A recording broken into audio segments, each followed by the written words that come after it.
자, 그러면 다음 목차가 재원 배정하기입니다. 2020년도부터 세부 항목까지 담당자를 지정하고 세부 항목에다가 재원을 배정하고 있는데요. 이 재원 배정하는 방법을 증액 재원 배정하기와 감액 재원 배정하기로 나누어서 한번 준비를 해봤습니다. 그리고 증액 지원 배정하는 것보다 사실 감액 지원 배정하는 게 훨씬 까다롭고 주의하셔야 될 점이 많으시기 때문에 어떻게 올바르게 감액 배정을 하는지, 그리고 혹시라도 올바르지 않게 감액 배정이 됐을 때는 어떻게 확인을 하고 바로 잡아야 되는지, 네, 총 3가지 목차를 준비를 한번 해봤습니다. 자, 그럼 이제 첫 번째 증액 지원 배정부터 진행을 해볼 텐데요. 요령은 앞에서 잠깐 말씀드린 것과 동일합니다. 지금 독서활동 운영이라는 세부 사업에 세출 500만 원을 등록을 했습니다. 그러면 이 사업의 하단의 세입 재원 목록이 세입 정산 재원 목록이라고 보시면 된다라고 말씀드렸기 때문에 세출 요구 금액과 하단의 요구 금액만 비교하시면 이것이 정산 재원인지 일반 재원인지 또는 일부만 정산 재원인지 빠르고 쉽게 파악이 가능합니다. 세출 요구 금액이 500만 원인데 이 사업의 세입 요구 금액이 500만 원, 500만 원, 500만 원 일치한다라는 것은 저 500만 원이 전부 정산 재원이다라는 것을 파악하실 수 있는 거죠. 그럼 재원 항목을 마우스로 클릭하시고 이 정산 재원 관리 팝업에서 해당 재원에 대해서 우선 순위를 입력하시고 정산이라는 항목의 금액을 입력해서 확인 버튼을 누르시면 됩니다. 그리고 항상 정산 재원 관리를 확인하는 요령은요. 이 팝업의 상단의 금액과 지금 입력한 정산 플러스 일반 금액이 일치해야지만 확인이 되고요. 이 금액이 일치하지 않으면 확인했을 때 일치하지 않기 때문에 확인을 할 수 없다라는 메시지가 팝업됩니다. 지금 이 세부 항목에는 500만 원이라는 세출 예산을 요구했기 때문에 그것을 해당 세부 항목의 정산 재원 관리 팝업에서 전부 다 배정 처리를 해줘야지만 확인하실 수 있는 거고, 일부 금액이라도 배정을 하지 않거나 또는 그것을 초과해서 배정을 해서 금액이 일치하지 않으면 진행이 안 된다라는 점을 다시 한번 말씀을 드리겠고요. 그 금액은 상단에서도 보실 수 있지만 하단의 재원의 정산재원 잔액이라는 부분에도 빨간색으로 금액이 표시됩니다. 저 빨간색 금액은 남아있으면 안 되는 금액이다라는 말씀을 드리도록 하겠습니다. 자, 그래서 해당 세부 사업의 배정이 올바르게 됐기 때문에 정산재원 차이 금액도 0원이 됐고 이 세출이 하단의 세입재원 500 일치해서 정산이라는 걸 파악했기 때문에 모든 배정이 정산에 500만 원 입력됐다라는 것을 확인하실 수 있는 거죠. 지금 교재는 세부 항목을 하나로만 구성을 했지만 이것이 세부 항목이 여러 개다라고 해도 동일한 방법으로 진행을 해주시면 되는 겁니다.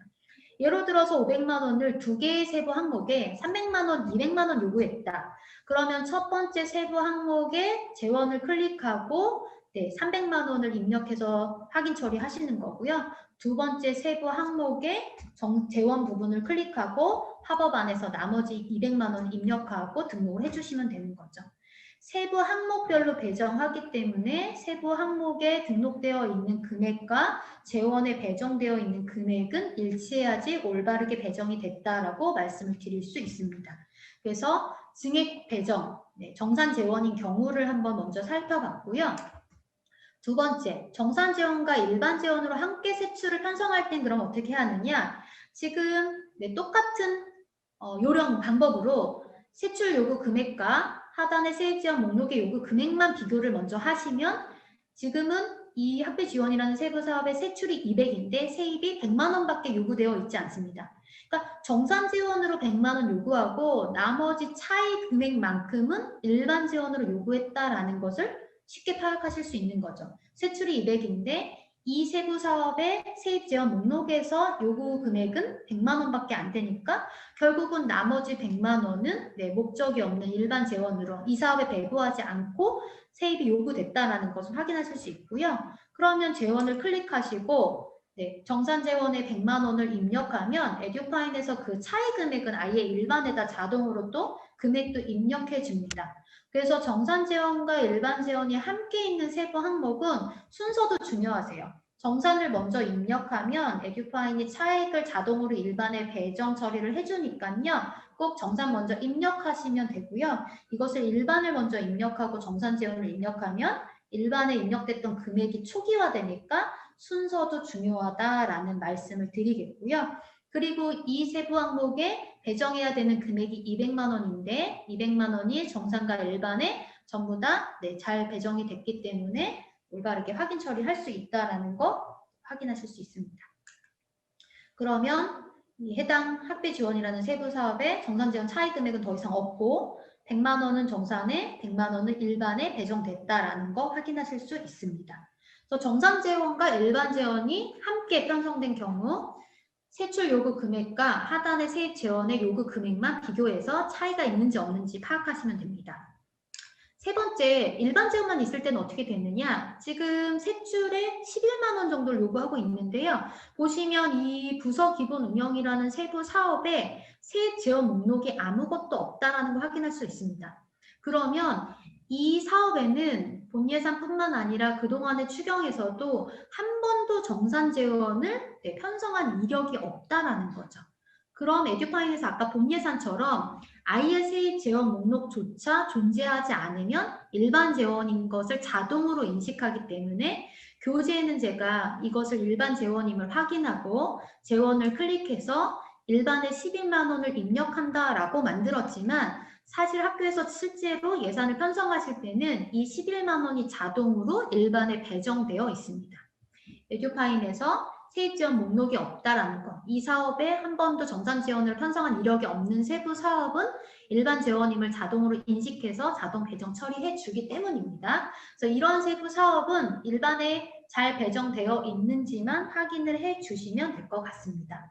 그래서 증액 지원 배정하기, 정산 지원만 있는 경우, 정산과 일반이 섞여 있는 경우, 일반 지원만 존재하는 경우 세 가지로 경우를 좀 케이스를 나누어서 설명을 드려봤습니다.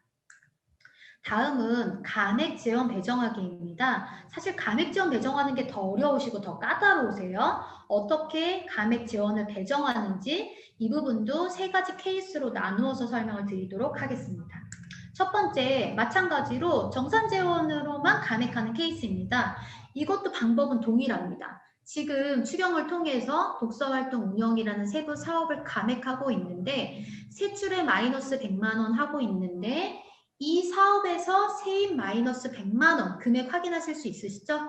그러면 세출 마이너스 감액 금액과 세입 마이너스 감액 금액이 일치하기 때문에 전체가 정산 재원을 감액하고 있는 거구나 라는 것을 빠르게 확인하실 수 있습니다. 그럼 재원을 클릭하고 팝업 안에서 해당 세부 항목에 배정되어 있는 재원의 마이너스 감액 금액을 입력하고 확인 처리를 해주시면 되는 거죠. 그래서 지금 팝업에서 보시면 상단에 입력해야 되는 금액이 마이너스 100만 원이라고 알려주고 있기 때문에 그 금액만큼 입력을 하고 확인 처리를 해주시면 되고요. 지금은 세부 항목의 재원이 하나이기 때문에 쉬운 것 같지만 재원이 여러 가지일 때도 똑같습니다. 어떤 재원에서 세입을 마이너스 하고 있는지를 밖에 화면 이 팝업을 띄우기 전에 먼저 확인하시고 그 재원에서 감액하고 있는 금액만큼만 해당 재원에서 마이너스 금액을 입력해 주시면 되는 거죠. 그러면 지금 해당 세부 사업에 정산 재원 차이 금액도 없고 이 100만 원이 마이너스 정산에서 감액되고 있다라는 거 올바르게 배정 처리되어 있다라는 거 확인하실 수 있습니다. 자, 두 번째 감액할 때도 정산 재원과 일반 재원이 섞여 있는 경우입니다. 증액하실 때처럼 세출 마이너스하고 있는 금액과 이 사업의 세입 요구 마이너스 금액을 비교해 보니 지금 200만 원 세출을 감액하고 있는데 이 사업에서 세입 재원 목록에서는 마이너스 100만 원 하고 있네. 그러면 100만 원만 정산 재원이고 나머지 100만 원은 일반 재원을 감액하고 있구나를 차이 금액에서 확인하실 수 있습니다. 그러면 재원을 클릭하시고요. 똑같이 정산의 마이너스 금액을 입력하시고 나머지 금액을 일반에 입력하시면 되고요. 아까 증액재원 배정할 때는 정산의 금액을 입력하면 차액을 일반에다 자동으로 배정해드린다고 말씀드렸는데요. 감액을 하실 때는 일반에 자동으로 배정 처리를 해주지 않습니다. 그래도 순서는 항상 정산을 먼저 배정을 하고 나머지 금액을 일반에 배정한다라는 어떤 순서의 흐름상 정산금액 입력하고 감액할 땐 직접 일반의 마이너스 감액 배정 금액을 입력하고 확인 처리를 해주시면 되고 이 지금 세부 항목에서 감액 배정해야 될 금액이 상단에 마이너스 200만 원이 있기 때문에 200만 원이 전부 잘 입력이 되면 확인을 할 수 있다라는 거 확인하실 수 있습니다. 다음 보시면 그래서 정산지원과 일반지원을 함께 감액할 때 이제 올바르게 정산에서 마이너스 100만 원, 일반에서 마이너스 100만 원 됐다라는 거 확인하실 수 있습니다. 자, 그리고 감액하실 때도 일반 지원만 감액하시는 경우도 있겠죠. 지금 보시면 학비지원 세부사업에서 제가 세출을 100만 원 감액하고 있는데요. 세입지원 목록 보시면 재원 목록이 있긴 있습니다. 그러니까 이 학비 지원에는 정산 재원으로 요구했던 이력이 있기 때문에 세입지원 목록이 보이긴 하는데 이번 추경에서 요구하고 있는 금액은 없다라는 거 확인하실 수 있습니다. 재원 목록 자체가 없으면은 조금 더 파악하기 쉽겠지만 목록이 있을 때는 이번에 요구하고 있는 금액이 있는지를 꼭 보셔야 됩니다. 목록은 있지만 세출을 마이너스 감액하는데 이 재원에서 이 세입에서 감액하고 있는 요구 금액이 없죠. 그러면 이 마이너스 100만 원은 일반 재원에서 감액하고 있다는 걸 확인하실 수 있는 거고요. 아예 세입지원 목록이 없을 때는 일반에 자동 배정해 드린다고 말씀을 드렸지만 이렇게 정산재원을 편성했던 이력이 있으면 자동으로 일반에 배정을 못 해주기 때문에 이때는 일반 재원 감액하고 있다는 것을 파악하시고 재원을 클릭한 다음에 팝업 안에서 일반의 마이너스 금액을 입력하고 확인 처리를 해주시면 됩니다. 자, 그러면 일반 재원에서 배정이 감액됐다라는 것을 확인하실 수 있습니다. 그래서 증액 배정하기도 3가지 케이스, 감액 배정하기도 3가지 케이스로 나누어서 설명을 드려봤습니다. 물론 교재는 학교처럼 예산이 복잡하거나 세부 항목이 많거나 재원이 많진 않지만 이 방법으로만 진행하시면 시간이 조금 더 걸릴다 뿐이죠. 네, 똑같은 방법으로 이것이 정산 재원을 감액하는 건지 또는 증액하는 건지 어떤 재원에서 감액하는 건지 화면에서 세입 요구 금액과 세출 요구 금액을 비교해서 파악하시고 재원 관리 팝업에서 올바르게 입력을 해주시면 조금 더 재원 배정을 쉽게 하실 수 있을 것 같습니다. 자, 3번째는 감액할 때 잘못 감액하시는 경우입니다. 어떻게 파악하고 올바르게 바로잡는지에 대해서 한번 말씀을 드려보도록 하겠습니다. 자, 지금 보시면 이 예시로 학교 급식 운영을 제가 선택을 했는데요. 실제로 대표적으로 많은 재원과 많은 세부 항목으로 운영되는 세부 사업이죠. 저는 일부러 항목도 3개, 그다음에 재원도 한 4개 정도 만들었지만 사실 학교는 더 많은 세부 항목과 더 많은 재원을 갖고 계실 겁니다. 지금 학교 급식 운영에서 세출을 마이너스 150하고 있습니다. 세입 목록을 봤더니 세입에서도 요구 금액이 마이너스 150입니다. 그러면 1차적으로 이 150이 정산재원에서 감액하고 있구나라는 걸 먼저 파악을 했고 그래서 학교에서는 첫 번째 급식재료 구입비라는 세부 항목에서 마이너스 100만 원하고 정산에서도 마이너스 100만 원 배정했고 두 번째 급식 운영비라는 세부 항목에서 마이너스 50하고 정산재원 배정도 마이너스 50 했다라는 것을 확인하실 수 있습니다.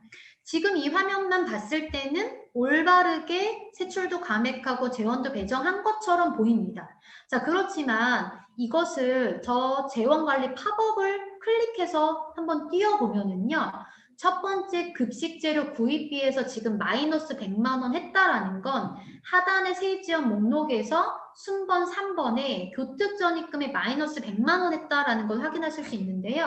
지금 첫 번째 항목의 정산재원 관리 팝업을 열어보면 이 팝업에는 해당 세부 항목에 배정되어 있는 재원만 보여주는 게 아니라 이 사업, 학교급식 운영의 모든 재원을 전부 다 보여줍니다. 자, 그런데 저 세부 항목에 그러면 예산이 편성되어 있느냐 없느냐는 기정 예산액이 있느냐 없느냐로 파악하시는 겁니다. 지금 학교 급식 운영에는 일반 재원을 포함해서 총 5개의 재원이 존재하기 때문에 어떤 세부 항목을 클릭해도 5개의 재원 목록은 다 보여집니다. 근데 급식재료 구입비라는 세부 항목에는 목적 사업비는 재원을 배정하신 이력이 없으세요. 보시면 기정 예산액이 전부 0원입니다. 그리고 수익자 부담금에만 기정 예산이 2천만 원 들어가 있죠. 그러면 이 세부 항목에는 목적 사업비는 배정을 한 적이 없고 수익자 부담금만으로만 이 편성을 했다라는 것을 파악하실 수 있는 거죠. 그런데 학교에서 배정되지도 않은 목적 사업비에서 정산 마이너스 100만 원을 했다라는 것을 확인하실 수 있습니다. 자, 이렇게 되면 편성 누계액이라는 부분에 마이너스가 발생을 합니다. 잘못된 배정되지도 않은 곳에서 감액 배정을 했다라는 것을 확인할 수 있는 거죠. 이 정산지원관리파법은요. 상단에 감액 배정해야 되는 금액과 입력한 금액이 일치하면 확인이 됩니다. 아직까지 올바르지 않은 기정 예산액이 없는 데서 감액하는 것까지는 체크를 못하고 있어서 그것을 시스템에서 체크하는 방법에 대해서는 찾아보고 있으니까요. 학교에서는 마지막 정리 추경하시기 전에 올바르게 재원을 감액하고 있는지, 그 다음에 배정도 올바르게 감액 입력을 하고 있는지를 기정 예산액이 있는 곳에서 뺐는지를 꼭 파악을 해 주셔야 되는 겁니다. 자, 그러면 지금 첫 번째 세부 항목에서 이 목적 사업비는 편성이 되지 않고 재원 배정되지 않았는데 감액을 했다라는 걸 파악을 했으니까 결국엔 이 급식재료 구입비에서 마이너스 100만 원을 하면 안 된다라는 걸 파악을 하신 거죠. 그럼 100만 원을 잘못 감액했으니 행삭제 하시고 이 100만 원이 어디에 저 목적 사업비가 어디에 배정이 되어 있는지는 항목마다 이 재원을 클릭해서 파악하신 다음에 두 번째 급식 운영비에 배정되어 있다라는 걸 찾았기 때문에 급식 운영비 정산재원관리파법에서 배정되어 있는 기정 예산액을 보고 목적 사업비에서 정산 마이너스 금액을 입력한다라는 것을 확인하실 수 있습니다. 지금 급식 운영비는 보시면은요, 이 세부 사업, 학교 급식 운영에 5개의 재원이 보이는데 수익자 부담금이랑 일반을 제외한 나머지 목적 사업비 2개와 보조금 및 지원금이 배정되어 있다는 걸 파악하실 수 있습니다. 바로 기정 예산액이 500만 원, 100만 원, 500만 원 있는 것이죠. 그래서 지금 학생 급식 지원이라는 목적 사업비 마이너스 100만 원을 급식 운영비라는 이 세부 항목에서는 할 수 있다라는 것을 파악하실 수 있는 겁니다. 자, 그러면 아까도 150 감액한 거 첫 번째 항목에서 마이너스 100, 두 번째 항목에서 50도 올바르게 감액한 것처럼 보였지만 사실 재원파법을 봤을 때는 올바르지 않은 감액 배정이었고요. 지금 보시는 화면이 두 번째 세부 항목에서 전부 150을 감액을 하고 산출 내역별로 감액을 하고 배정에서 마이너스 150 한 것이 올바르다라는 것을 확인하실 수 있습니다. 자, 이것은 정산 재원뿐만 아니라요. 일반 재원도 일반 재원이 배정되지 않았음에도 불구하고 이것을 막 억지로 맞춰서 진행을 하시는 학교가 있습니다. 그래서 꼭 추경하실 때, 특히나 감액 추경하실 때에는 이 재원관리파법에서 배정된 이력, 기정 예산액을 확인하시고 올바르게 기정 예산액이 있는 부분에서 정산 재원이든 일반 재원이든 감액해야 된다라는 점을 말씀을 드리도록 하겠습니다.